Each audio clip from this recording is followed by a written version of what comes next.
When you are looking at the future of our world with Bitcoin, where do you see this all headed? I've seen that a lot of people, when they want to do something, they'll go and start a foundation and then go to the government and ask for money. That's why in a Bitcoin here, you'll have someone coming in here like President Trump, who is supportive of it. Private foundation where we raise more than $1 million per year for the kids, for the young generation. We're going to tell the politicians, we elected you and we want this set. Hello, everyone. We are here at Bitcoin 2024, and I have to tell you, if you know who I am, then you know I am highly intuitive. And I am walking around, and all of a sudden, I meet this beautiful company, Green Energy. And this is Rufus, the founder of Green Energy. Thank you so much for doing what you're doing. I really applaud your efforts and your intuitiveness. Well, thank you for stopping, and thank you for showing the interest in green energy. That's very nice. There's a culture out there that are craving feeling at home. And because technology can feel outside of us sometimes, I'm wondering, is there something that in your life that decided, I'm going to do technology, but I'm really going to care about people? Can you humanize technology for just one moment? Yeah, definitely. I believe it's our future. If you're not in with technology, whatever that may be, through history, you have seen what technology has done. The importance is that you can educate the new generation to what the possibilities are. I think the most advanced technology that we have right now out there is AI. You can see how AI is in the last couple of years has been able to develop into a commodity that people think, hey, yeah, this is an asset. This is something I have. So I believe, you can go back and say, growing up, did you have the mobile telephone? No, you didn't have it. Did you have satellites? No, you didn't have that. Did you have a wireless telephone? No. So technology continues. It's not going to stop.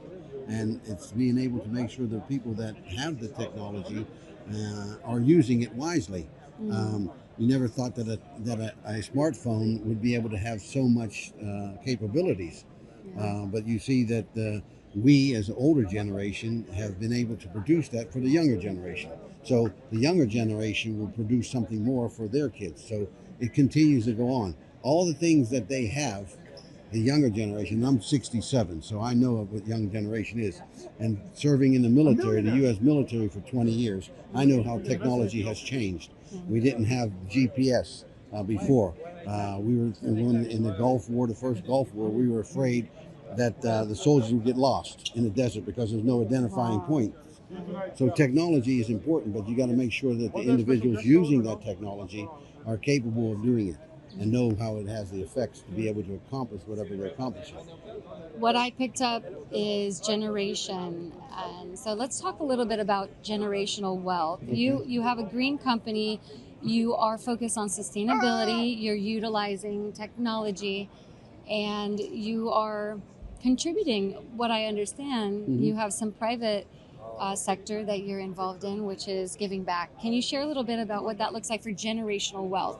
What does generational wealth mean to you? Okay, well, you're talking about the green energy. That's using sustainable energy to be able to generate power, energy, whatever you want to classify that as power, energy, electricity, or whatever. So you're giving back. You're using what nature has given you. If it's geothermal, if it's wind, if it's those particular things, and you're turning that in, so you're giving back to community, giving back to society what I believe God has given you. That's one thing.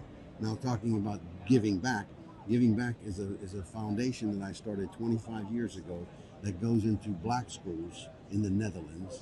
Black schools are schools that have more than 60% immigrants, and those are people from Somalia, from Iraq, from Egypt, from China. It doesn't make a difference, but they are in black schools. That's a discriminating factor, but okay, that's how they call them, black schools. And we ask the teachers to give us the best motivated, enthusiastic kids, because they know the kids better than we do. They know them better than their parents do, because they know the kids in school when they're not being, guided by their parents, so they know who's on time. And so we tell them, give us the best kind of kids you have. We match them with a business mentor. They go into the university, we give them a coach, and when they work on their master's degree or their bachelor's degree, they can apply for internship in the United States for 6 months, and it's all privately funded. In the Netherlands, I've seen that a lot of people, when they want to do something, they'll go and start a foundation and then go to the government and ask for money. Well, I believe that sometimes that money should be used for maybe the roads or society or the elderly or something like that. Because you come up with a good idea to help somebody doesn't mean that you should ask the government for money. So it's a private foundation where we raise more than $1 million per year for the kids, for the young generation. And then you're giving them the ability to see that they're capable of achieving more than what they're capable of. And I'll give you an example. When you talk about the generation and what you can do. In 2002, Nar Akar, he's a Somalian from the Schilderswijk in the Netherlands. The Schilderswijk is like Harlem or like Watts in the United States, if it's in LA or it's in Chicago or it's in New York. And Noor came here as a Somalian. His family left the war-stricken area. He came into giving back because a teacher thought that, hey, maybe he needs this program. It's giving the kids a new sense of direction. And so he got involved in it in 2002 to 2004. Now you look at maybe in 2024, he's the deputy mayor of the second largest city in the Netherlands, in Den Haag. Because he applied what was given to him. He applied, of course, the technology, but the technology can be so simple that someone tells you what you have the capability of doing and you apply it. There's a lot of, there's so much that I want to talk about, but let's just talk about this. When a person is fully supported and has a community behind them, they can go to the next level. And then when it comes to financial literacy or generational wealth, you have to have the knowledge. So are you, as a part of that organization, because, you know, this is green energy. We're not just talking about the energy sector, although very important, and we will get to that. But we're talking about humans. Exactly. And we're talking about soft skills. We're talking about knowledge. And then we're talking about development. So when you are looking at the future of our world with Bitcoin, where do you see this all headed? Well, of course, it has to do with the politics. If you look in the United States, yeah, of course, because the politics set the rules. I mean, we have given them the capability of setting laws to protect the operation or the community or the society. And, we give them the power. We vote them in, and I'm talking about the U.S. and other countries if you want. We vote those people in. I mean, it's easy for our Constitution to say that a senator stays there for 2 years and a House of Representatives stays 4 years, and there's only the president can stay 8 years. Okay, so they've set a limit on those people because every generation that comes in has to be able to relate to the current generation and the generation to come. So in our system, it already teaches you that, hey, listen, those people are going to set rules. And when they set rules, it's going to consist of rules that govern everything. So if the U.S. come out and say that, the U.S. government comes out and say that Bitcoin is a commodity, or is it a security? If it's a security, it's going to go into other regulations. If it's a commodity, it's going to be treated differently. So they're going to regulate how the common Joe six-pack on the corner is going to use that currency or use that commodity or use that security. So they're going to set the rules. That's why in a Bitcoin here, you'll have someone coming in here like President Trump, who is supportive of it, or you'll get also Kennedy, who's also supportive, or you'll get 9 Republican government officials and 2 Democrats that are coming here to speak because they believe in it. Okay, so they're going to set the policies. So we as this world right here, and in this community, whatever way you want to say it, we're going to tell the politicians, we elected you, and we want this set. That's the way it is. I love that politics can go a long way. I just look at technology eventually taking politics to another level.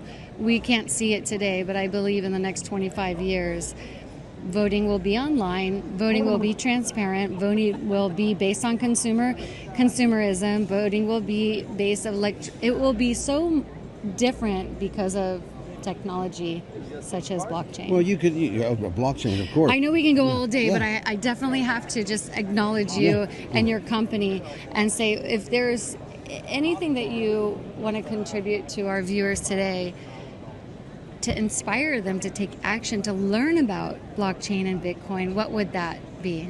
Well, I can tell you one thing. My core business is networking, not with computers, but with people. And I can tell you the most important thing is there's trust. If you do not have trust, we're not going through the same door. And you got to remember, it's based on values and norms. If your values and norms are the same as mine, we're going to have a bond with each other, and we're going to be able to move forward. So before, if it's technology, do you trust it? If it's an individual next to you, do you trust her? That's something that you're going to have to make the determination. That is intuitive. That's exactly right. Yeah. But if you feel a force, or you feel something as a gut feeling from Friday, and you think that something is not true and not truthful, then you need to step aside.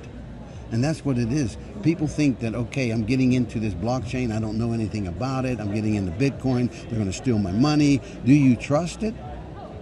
And when you trust the system, you're going to go further with it. So if I can advise anything, build trust.